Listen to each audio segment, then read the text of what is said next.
Before you begin, remove the base enclosure, battery, left fan, right fan, and system board.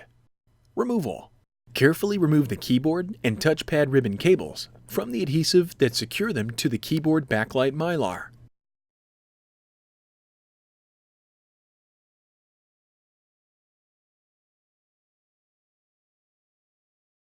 Carefully separate the keyboard backlight mylar from the adhesive that secures it to the keyboard and remove.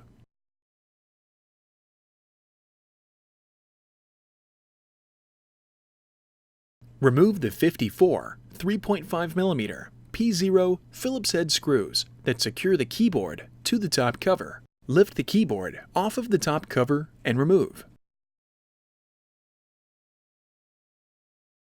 Reverse this procedure to install the keyboard and keyboard backlight mylar. Important: when replacing the keyboard backlight mylar, align the 5 cutout sections of the mylar with the screw holes on the keyboard.